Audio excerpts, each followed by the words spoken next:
Halo pemirsa, apa kabar? Kami kembali hadir dengan sejumlah informasi yang dihimpun dari berbagai penjuru dunia. Bersama saya Luis Ayu, inilah Info Dunia selengkapnya.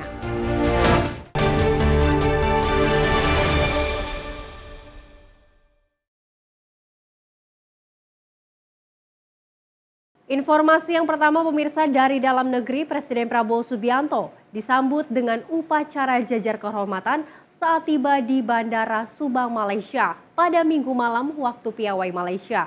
Dan kedatangan Prabowo ke Malaysia untuk menghadiri KTT ke-46 ASEAN dan tegaskan komitmen Indonesia untuk perkuat kerjasama serta stabilitas kawasan. Presiden Prabowo Subianto menyampaikan apresiasi atas posisi konsisten Tiongkok dalam membela negara-negara berkembang dan menentang penindasan global, termasuk dukungan terhadap perjuangan rakyat Palestina. Pernyataan ini disampaikan saat menghadiri Indonesia-China Business Reception 2025 di Hotel Shangri-La, Jakarta. Dalam sambutannya, Prabowo menekankan bahwa hubungan Indonesia-Tiongkok perlu melampaui kerjasama ekonomi dan berkembang menjadi kemitraan strategis yang dilandasi persahabatan dan solidaritas global. Peran penting Tiongkok dalam mendukung kemerdekaan bangsa-bangsa tertindas, bahkan saat Tiongkok sendiri masih dalam proses pembangunan. Saya ingin menyampaikan rasa hormat saya kepada Republik Rakyat Tiongkok yang telah konsisten membela kepentingan negara-negara yang sedang membangun, the developing countries, konsisten melawan penindasan, melawan imperialisme, melawan kolonialisme, melawan apartheid. Republik Rakyat Tiongkok membela perjuangan-perjuangan pembebasan di negara-negara yang masih tertindas oleh imperialisme dan kolonialisme. Waktu Tiongkok masih juga membangun, Tiongkok tetap membela perjuangan gerakan-gerakan pembebasan dimanapun. Dan sampai hari ini kita melihat kepemimpinan Tiongkok khususnya dalam membela rakyat Palestina sungguh membanggakan bagi kita semua. Dari hati saya, atas nama pribadi saya dan atas nama rakyat Indonesia, kami sampaikan hormat kami kepada kepemimpinan Republik Rakyat Tiongkok dalam membela rakyat-rakyat yang tertindas di seluruh dunia. Terima kasih kepemimpinan Tiongkok. Terima kasih. Prabowo menyebut konsistensi tersebut sebagai wujud kepemimpinan global yang berpihak pada keadilan dan kemanusiaan. Atas nama pribadi dan rakyat Indonesia, Prabowo menyampaikan rasa hormat dan terima kasih kepada pemerintah serta kepemimpinan Tiongkok atas komitmen tersebut. Tim redaksi Sinpo TV melaporkan. Informasi masih dari Presiden Republik Indonesia Prabowo Subianto yang menghadiri sidang pleno konferensi tingkat tinggi ke-46 ASEAN di Kuala Lumpur, Malaysia. Kehadiran Prabowo menegaskan komitmen Indonesia untuk memperkuat kerjasama dan integritas kawasan Asia Tenggara.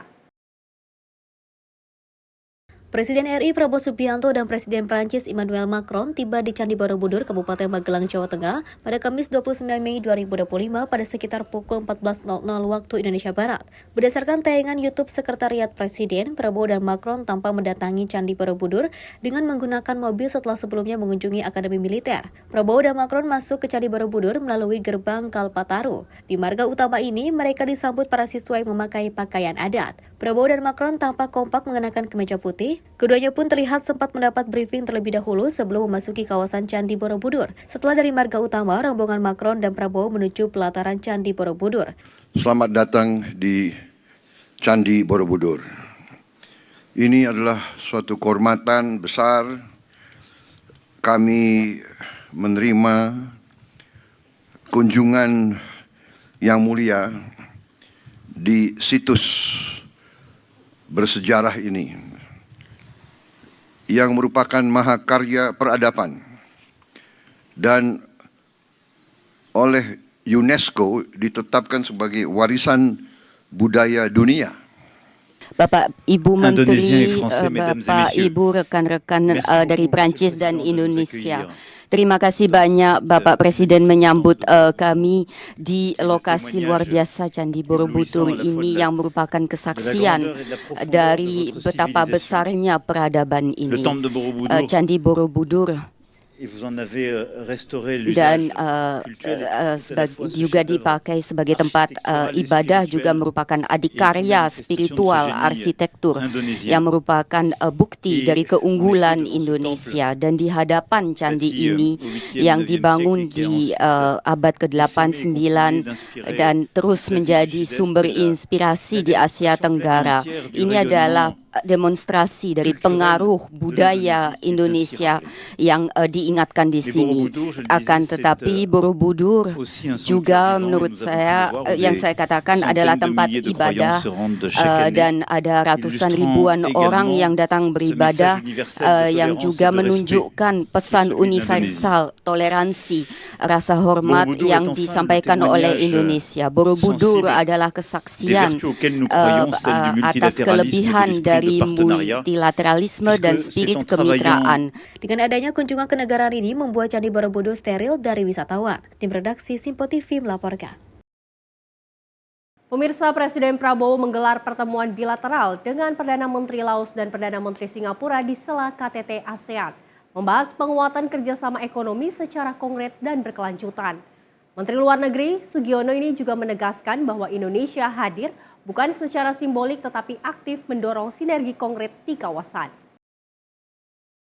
Presiden Prancis Emmanuel Macron menegaskan bahwa hubungan Indonesia dan Prancis telah berkembang menjadi kerjasama nyata yang kuat dan bermakna. Dalam kunjungan kenegaraannya ke Jakarta pada Rabu 28 Mei, Macron menyampaikan apresiasi atas sambutan hangat dari Presiden RI Prabowo Subianto dan menyebut kunjungan ini sebagai momen penting untuk membuka babak baru dalam kemitraan strategis kedua negara. Macron menyoroti sektor-sektor utama dalam kerjasama seperti ekonomi, teknologi, keamanan, dan kebudayaan. Ia juga menekankan peran penting Indonesia sebagai mitra utama Prancis di kawasan Indo-Pasifik, terutama dalam menjaga stabilitas regional dan memperkuat kolaborasi pertahanan melalui pelatihan bersama dan kehadiran militer Prancis. Dan ini merupakan suatu peluang luar biasa untuk memberi marka baru dalam kemitraan strategis yang baru saja diingatkan oleh Bapak Presiden dengan adanya sejumlah keyakinan dengan kerjasama di bidang ekonomi, teknologi, dan keamanan. Persahabatan antara Indonesia dan Prancis itu bukan hanya satu kata saja, tetapi memang semakin kuat dari tahun ke tahun, dan ini menjadi suatu kenyataan dewasa ini. Selain itu, Macron menyoroti kerjasama di bidang energi terbarukan, transportasi, mineral kritis, serta transisi energi. Sebagai simbol ikatan budaya yang semakin erat, kedua negara akan menandatangani perjanjian kebudayaan di Candi Borobudur. Macron mengakhiri sambutannya dengan rasa terima kasih dan optimisme terhadap kelanjutan kerjasama dalam sisa kunjungannya di Indonesia. Tim redaksi Simpo TV melaporkan. Informasi masih dari dalam negeri, pemirsa. Presiden Prabowo menghadiri KTT ke-16 BIM IGA di Kuala Lumpur untuk memperkuat kerjasama ekonomi dan konektivitas kawasan Timur ASEAN. Kehadiran Indonesia menegaskan komitmen pada pembangunan wilayah timur seperti Kalimantan, Sulawesi, Maluku, dan Papua. Nations explaining that we are withdrawing from the Paris Climate Treaty. Di hadapan pendukungnya, Presiden Donald Trump tanda tangani instruksi Presiden yang menarik AS dari Perjanjian Iklim Paris sesaat setelah diambil sumpah jabatnya. Pandangan kebijakan Trump ini dipaparkan oleh Kepala Badan Perlindungan Lingkungan AS. Our mission is simple but essential: to protect human health and the environment. We must do everything in our power to harness the greatness of American innovation with the greatness of American conservation and environmental stewardship. We must ensure we are protecting the environment while also protecting our economy. Trump juga menarik AS dari sejumlah komitmen upaya transisi energi negara lain, termasuk Kemitraan Transisi Energi yang Adil Indonesia atau JETP Indonesia, yang bertujuan untuk mempercepat transisi energi. Meski demikian, Indonesia tetap berkomitmen untuk melanjutkan mekanisme transisi energi. ZP itu jangan diindikasikan itu hanya Amerika. ZP itu negaranya banyak. Dan yang kemarin mendanai yang pertama ke Ijen itu memang dari Amerika. Lalu berikutnya kalau untuk yang di program ZP yang ada Energy Transition Mechanism itu lebih banyak Jepang. Kini, posisi kepemimpinan yang ditinggalkan AS diisi Jerman bersama Jepang. Germany has one of the largest project portfolios dedicated to Indonesia's energy transition and decided to deepen its involvement as co-lead in advancing the partnership's implementation. Gedung Putih tak merespons pertanyaan VOA terkait komitmen iklim Amerika maupun terkait ZP Indonesia usai mundur dari posisi kepemimpinan bersama. Sementara di dalam AS pada masa jabatan keduanya ini, Trump menandatangani instruksi presiden yang mendorong penggunaan kembali bahan bakar fosil, termasuk minyak dan juga batu bara. Salah satu slogan Trump adalah Drill Baby Drill, menyerukan kembali perusahaan minyak untuk mengebor lebih banyak minyak produksi dalam negeri. Meski jumlah investasi transisi energi AS tak besar, pakar menilai mundurnya Amerika dari posisi ZP berpotensi mempengaruhi sikap negara lain dalam memandang urgensi transisi energi. Tapi kalau berbicara global leadership dan juga global diplomasi, sebenarnya ini adalah sebuah kehilangan yang cukup besar ya. Karena tentunya para pemimpin-pemimpin negara tetap akan melihat global optics. Kalau negara besar tidak mau berkomitmen, bagaimana dengan kami? Keterbatasan cara pandang terhadap investasi iklim juga jadi hambatan untuk memajukan upaya ini. Fundamentally, orang Indonesia dan politisi kita harus diyakinkan bahwa transisi energi adalah perkara competitiveness, bukan perkara climate. Dan ini bagian yang kayaknya di Indonesia masih belum nyampe gitu. Kita masih berkonflik gitu apakah misalnya kita bisa membangun kawasan industri hijau. Satu aja contohnya. Kita tidak sadar bahwa kalau ada perusahaan misalnya Samsung, Hyundai dan sebagainya mau bangun pabrik, mereka minta green energy dan mereka nggak bisa dapat, mereka pindah ke Malaysia. Data Sekretariat ZP Indonesia menunjukkan hingga Juni 2021 terdapat sekitar 281,6 juta dolar yang sudah didistribusikan ke 40 program yang dikelola 5 institusi keuangan dan 8 badan pelaksana. Dari Washington DC, Virginia Gunawan, Rifan Dwi Astono, dan tim VOA. Anda masih menyaksikan Sinpo Dunia bersama saya Louis Ayu dan informasi kami lanjutkan. Pemirsa, Presiden Prabowo mengapresiasi posisi Tiongkok dalam membela negara berkembang dan perjuangan Palestina. Dalam sambutannya, Prabowo menekankan pentingnya kemitraan strategis yang melampaui ekonomi dan berbasis solidaritas global. Baru-baru ini status lynx Iberia berubah dari terancam punah ke rentan. Perbaikan status kucing liar Eropa ini mendapat respons positif dari kelompok-kelompok pelestarian lingkungan. When we did the census in 2000, from 2000 to 2002, it was like a European shock on that because we thought previously that there was 600 up to 1,200.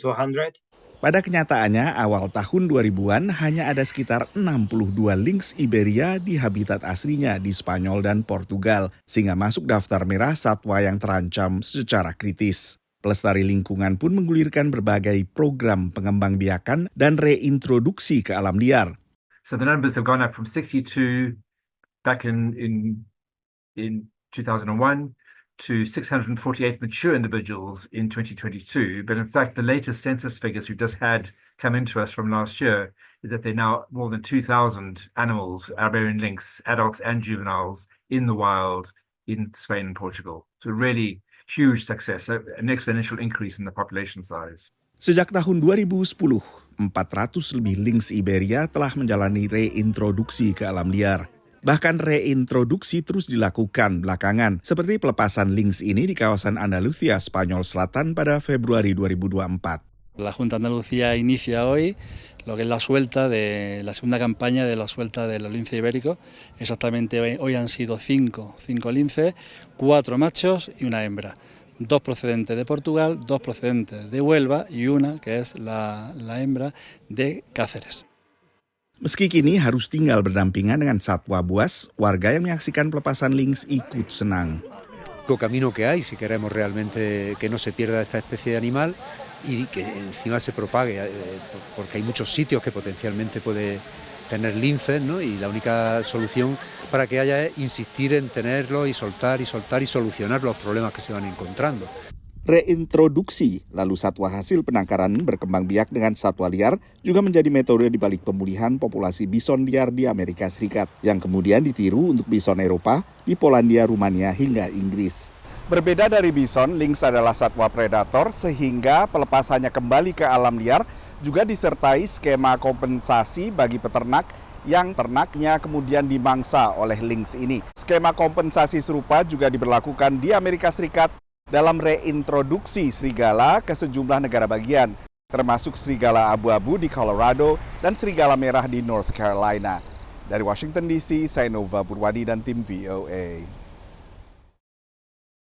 Pemirsa, seiring semakin banyaknya jumlah penduduk muslim di Amerika Serikat, industri halal di negara itu pun semakin subur, termasuk restoran halal. Tabis Hoda, seorang kreator konten asal Philadelphia, Penance Elvania, hadir untuk menjembatani para pengusaha restoran dengan konsumen yang mencari-cari tempat makan yang menghidangkan sajian halal di sana. Juan Bravo menciptakan sebuah robot yang dapat memanen stroberi dengan mulus. Memanfaatkan sensor dan kamera, robot ini menganalisis tingkat kematangan setiap buah stroberi dan memprogram gerakan lengan robot untuk memotong batangnya tanpa mengganggu buah yang belum terlalu matang. They ripe from the bottom to the top. So the tip of the bottom becomes red while the other part of the strawberry is still green and is going up. So we measure what part of the strawberry is in red and what is still remaining in green. We typically want about 90% red, 10% green. That is a perfect moment for harvest. Robot ini rata-rata memotong satu buah stroberi setiap 10 detik. Selama 3 hari, mesin ini dapat memanen 8 hektar kebun stroberi. We don't want to touch the skin of the strawberry, never. So if we don't touch the surface, we are not going to contaminate it. Could be with mildew, or could be with virus or whatever. We don't touch the strawberry. Panen otomatis ini dilengkapi bak vacuum dari AgroBot yang secara harfiah menyedot hama dari semak-semak tanpa merusak buah ataupun menggunakan pestisida.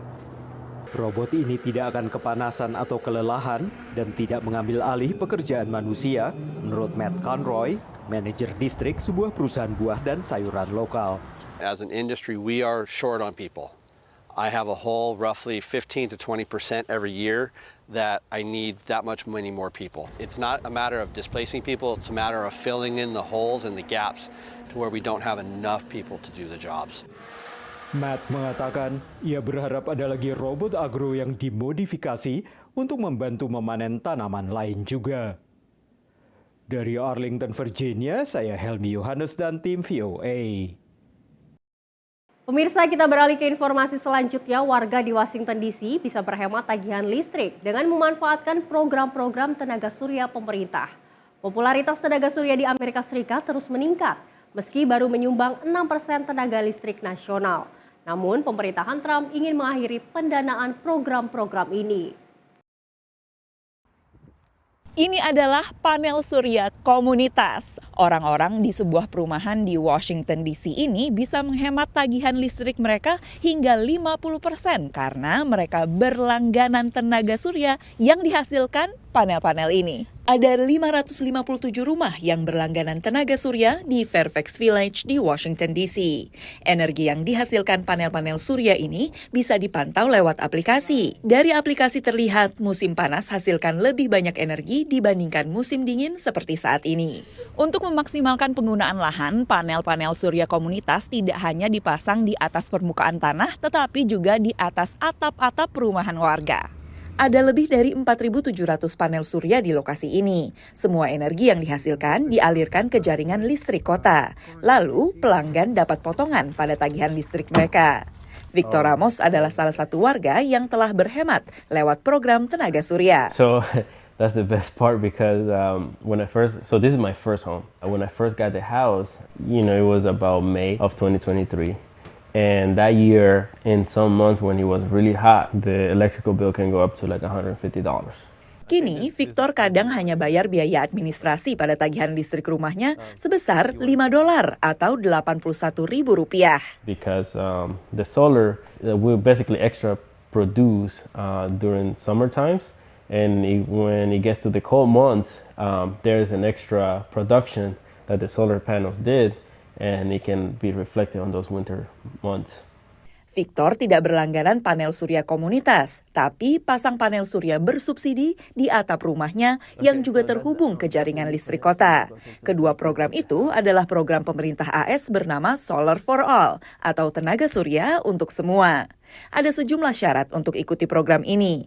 Salah satunya pendapatan di bawah jumlah tertentu untuk menarget warga berpenghasilan rendah. There are many stories where these solar panels and even these programs are available to help, residents reduce their electricity bills, and those funds can go somewhere else, whether it's their medical bills, their groceries, other bills, helping save for college if they got a kid. Namun program ini kini terancam. Pasca dilantik, Trump tanda tangani Inpres tentang energi yang memerintahkan Badan Federal menyetop pencairan dana terkait UU Transisi Energi yang dibuat oleh Joe Biden, termasuk $7 triliun atau 112 kuadriliun rupiah untuk dana program Solar for All yang dikelola Badan Perlindungan Lingkungan AS atau EPA.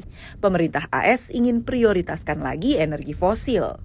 To further defeat inflation, my plan will terminate the Green New Deal, which I call the Green New Scam, greatest scam in history probably, a $10 trillion scam that we waste, we throw like throwing money right out the window.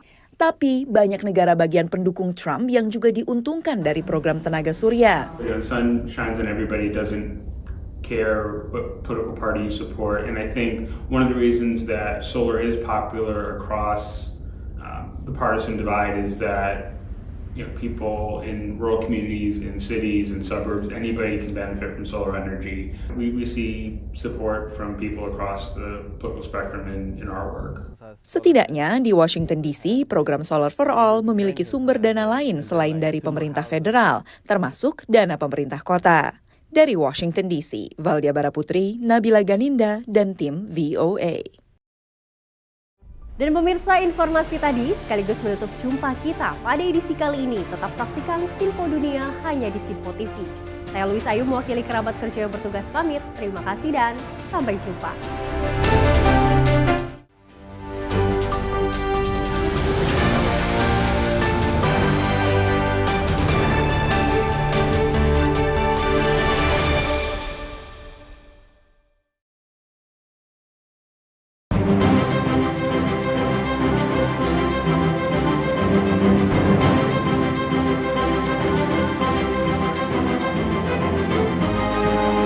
Simpo TV, News, Sport, Entertainment.